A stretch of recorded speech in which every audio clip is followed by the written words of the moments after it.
stages, and when it was switched on especially, they came around in droves, measuring the magnetic fields around it. In those days, in 1968, we had Essendon Airport in Melbourne. Tullamarine hadn't been built, and aircraft took off like flocks of birds all over the place. And this particular plane had to bank on this evening, the 6th of the 1st, 68, in order to miss this flying saucer, which then, after it left the paper mills, trundled off across the sky over here to the Kew Boulevard. So I had my camera loaded up with 400 ASA black and white 8mm film, and I took it and followed this UFO down by the roadside, by the river, and I got some spectacular film of a landing. I had a sudden impression to look up, and lo and behold, this light in the sky was getting bigger and bigger, and I realized it was going to land. And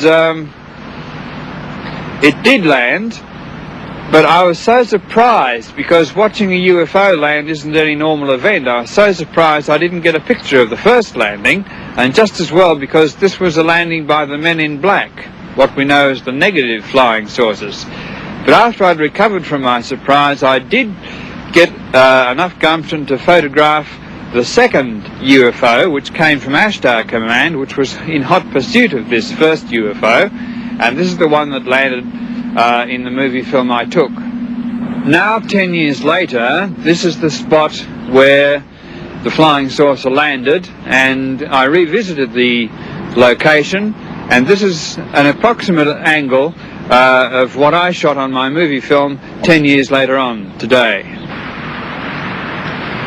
This picture was taken the morning after the landing. It left a burnt circle 60 feet big in the grass. This second picture was taken 7 years later of the same burnt circle, and as you see, nothing has grown on the spot. Well, now, let's take a look at the burnt circle 10 years later and see whether or not anything has grown.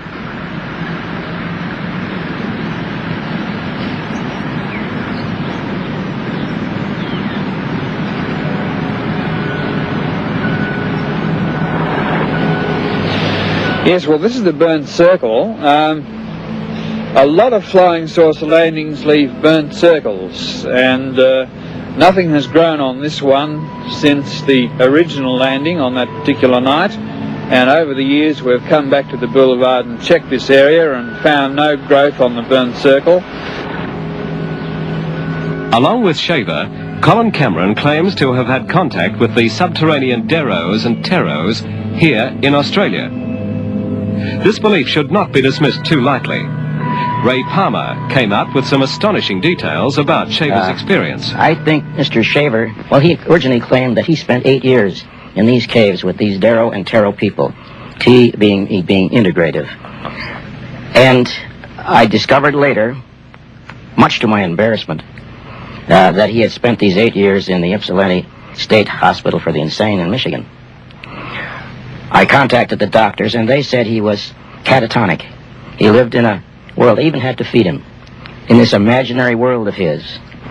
Except for one thing, when Kenneth Arnold saw the flying saucers, I put together 2 and 2, and I said, is the man catatonic, or is there something else going on? But I got 50,000 letters. We ordinarily get 50 or 60 a month, from people who said, Mr. Shaver is telling the truth. And not only that, I have been in the caves too, and I hear the voices. I've been hearing these voices now for about the next 7 years onwards, every night. And until I started taking some infrared film, which I'd read in a book by, can't think of his name now, but Trevor James. And he had, at the suggestion of Ashtar Space Command, taken infrared photography and got these invisible flying saucers. So I thought, well, as these entities were invisible now bothering me, I'd try some infrared film too. And that's where I got these pictures of these entities. And after those nights, what was happening to me was I was starting to hear these voices, just like Shaver was, saying I was going to die, saying they were going to get me, saying they wanted to stop me researching into flying saucers, and generally trying to terrify me. But I was never scared throughout the whole thing. This is what's kept me going.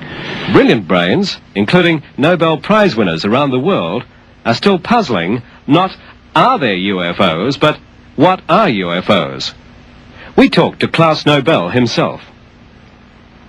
It's something that man cannot comprehend. I think it's very likely that there are unexplained phenomena, and I certainly have many times hoped that they would come and visit us now and tell us here on Earth that we are in the process of doing things that are not really in our best interest, because right now it seems like we are self-destructive, and I would like to have them to come visit us.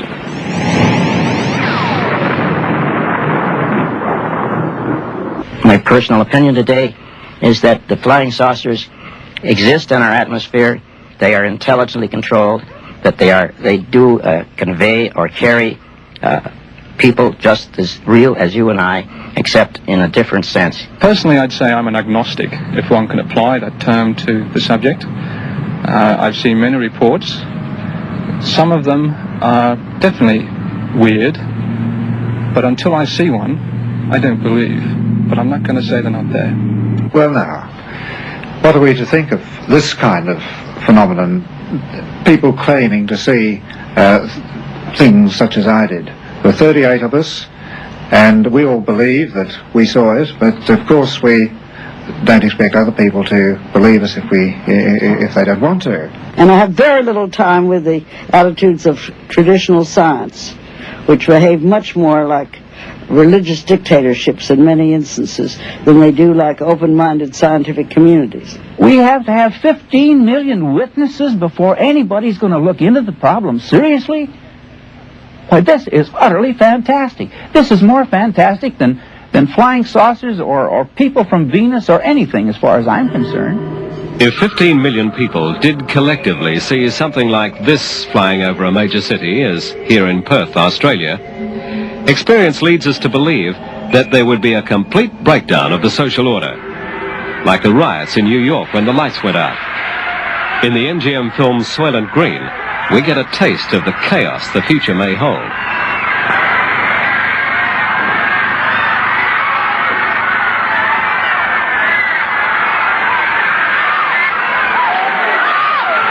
I wouldn't put it past this government that a cosmic Watergate has been underway for the last 25 years. And at the same time, I don't think it's, I think as we're growing up, or from the government's point of view, I think we've been adults for hundreds of years, but from the government's point of view, we're still growing up, and eventually they might want to tell us something about what they've discovered over the decades.